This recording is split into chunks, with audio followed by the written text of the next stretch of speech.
नहमदुहु व नुसल्ली अला रसूलिहिल करीम अम्मा बाद अस्सलामु अलैकुम व रहमतुल्लाहि व बरकातुहू। गालिबन 1988 की बात है। हमारे यहाँ स्कूल में बज़्म अदब के सदर थे हाफिज़ महमूद अल हसन साहब रहमतुल्लाह अलैह। उन्होंने मुझे अज़मत कुरान मजीद पर एक तकरीर लिख कर दी और उसमें अशआर थे माहिरुल कादरी साहब रहमतुल्लाह अलैह के कुरान की फरियाद के नाम से। उन्होंने कुरान मजीद की फरियाद को जिस अंदाज में बयान किया और कुरान मजीद के साथ हमारा जो तर्ज अमल है, हमारा जो रवैया है, उसकी उन्होंने खूब अक्कासी की। वो शानदार अशआर थे। तो मेरा जी चाहता है कि आज मैं आप हजरात की खिदमत में माहिरुल कादरी मरहूम के वो जो अशआर हैं वो पेश करूं कि किस तरह उन्होंने हालात की अक्कासी की और वाकई कुरान की ये जो फरियाद है उन्होंने उसे अपने अंदाज में पेश किया, उसे अशआर का रंग दिया। और वाकई हम कुरान पाक के साथ ये करते हैं। कुरान आया किस लिए और इसके साथ हमारा तर्ज अमल क्या है। तो माहिरुल कादरी साहब का ये कलाम कि ताकों में सजाया जाता हूँ, आंखों से लगाया जाता हूँ। कुरान मजीद कहता है कि ताकों में सजाया जाता हूँ, आंखों से लगाया जाता हूँ। हम कुरान पाक को बड़ा संभाल के ऊंची जगह पे रखते हैं, अलमारी में रखते हैं कि इसकी बेहुरमती ना हो। इसका अदब, इसका एहतराम इतना है कि इसको हमने ऊंची जगह पे रखना है और इसको चूमना है, आंखों से लगाना है। और फिर फरमाते हैं कि तावीज़ बनाया जाता हूँ, धो धो के पिलाया जाता हूँ। अब इसके बाद हम कुरान पाक से जो दूसरा काम लेते हैं वो क्या है कि बस तावीज़ लिखना हो तो कुरान पाक की आयात लिख दी और फिर वो गले में डाल दी या लिख के दे दी और कहा जिसको आप पी लें पानी में डाल के, इससे ज्यादा कुछ नहीं। और फिर कहते हैं कि कुरान कहता है कि जुज़दान हरीर और रेशम के और फूल सितारे चांदी के। जुज़दान कुरान पाक का जो गुलाफ हम बनाते हैं तो बड़ा कीमती कपड़ा होता है और उससे हम कुरान पाक का गुलाफ बनाते हैं। और उसके ऊपर जो हम बेल बूटे बनाते हैं वो बड़े अच्छे धागे से, बड़ा अच्छा सिलमे सितारे का उस पे काम हुआ होता है और खूब उसको सजा के रखते हैं। फिर इतर की बारिश होती है, खुशबू में बसाया जाता हूँ।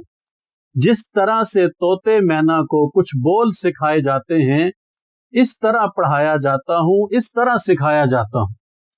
यानी जिस तरह तोता मैना को कहानी सिखा दी जाए और वो उसको रट लेते हैं और उसको उसी तरह पढ़ते हैं, उसी तरह बोलते हैं, तो हमारा भी कुरान के साथ यही मामला है कि बगैर सोचे समझे हम इसका रट्टा लगा लेते हैं और फिर वैसे ही उसको पढ़ते रहते हैं।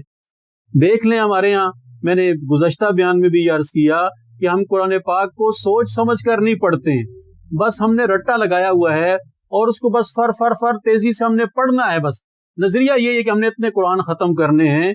और अल्लाह माफ फरमाए हमारे दीनदार हजरात, हम उनके रवैयों को देखें कि उन्होंने आपस में ये मुकाबले लगाए होते हैं कि हमने इतने दिनों में कुरान खत्म करना है, हमने इतने दिनों में कुरान खत्म करना है। हम उसको सोचते समझते नहीं है। तो माहिरुल कादरी कहते हैं कि कुरान पाक की ये फरियाद है। वो कहता है कि जिस तरह से तोते मैना को कुछ बोल सिखाए जाते हैं, इस तरह पढ़ाया जाता हूँ, इस तरह सिखाया जाता हूँ।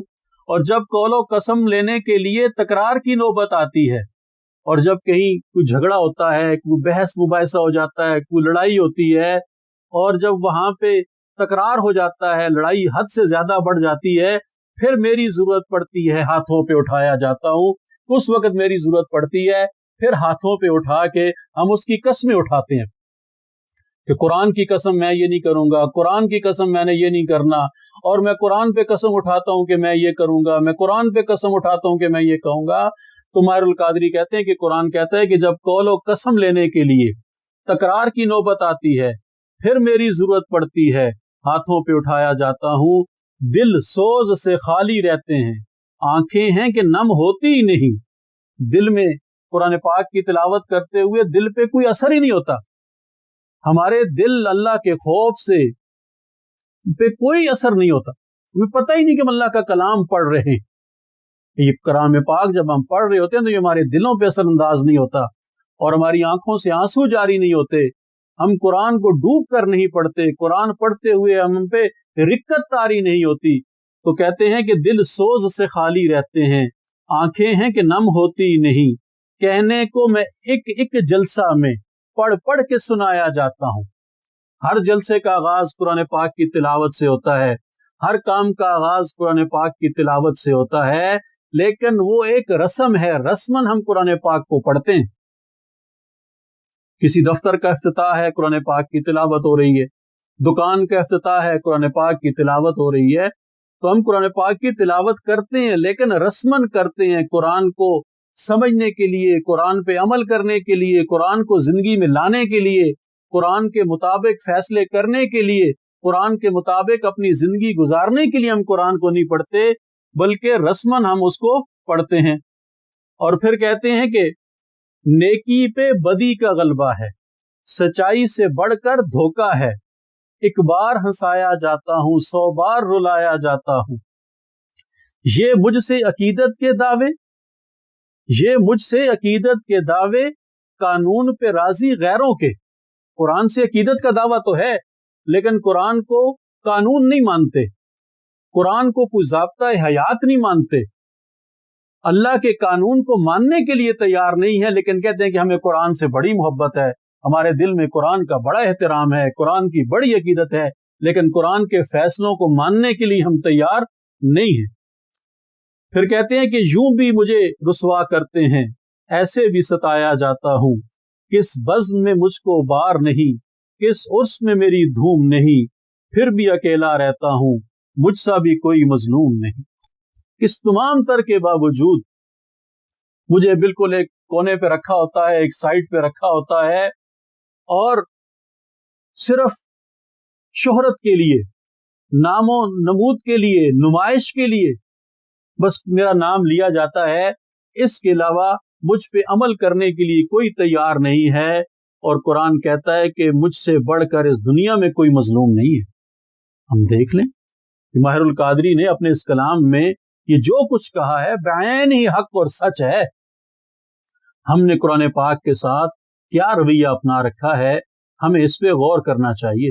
اور رمضان المبارک کے ان بابرکت لمحات میں جب ہم قرآن پاک کی تلاوت کر رہے ہوں تو ہمیں یہ سوچنا چاہیے، بار بار اس بات کا تکرار کرنا چاہیے، اس بات کو سوچنا چاہیے، اس بات پہ غور کرنا چاہیے، اس بات کی فکر کرنی چاہیے کہ یہ اللہ کا کلام ہمارے لیے ایک ضابطۂ حیات ہے، یہ ہمیں زندگی گزارنے کا ایک ڈھنگ اور سلیقہ سکھاتا ہے، یہ اللہ کا دیا ہوا ایک قانون ہے، اللہ کا دیا ہوا ایک آئین ہے۔ اس آئین کے مطابق اور اس قانون کے مطابق جب ہم زندگی گزاریں گے تو ہم کامیاب ہوں گے، اور اگر ہم ایسا نہیں کریں گے تو دنیا اور آخرت کی رسوائیاں اور تباہیاں اور بربادیاں ہمارا مقدر بنیں گی۔ دعا ہے کہ اللہ تعالی ہمیں قرآن پاک کو پڑھنے کی، سمجھنے کی اور اس پر عمل کرنے کی توفیق عطا فرمائیں، آمین۔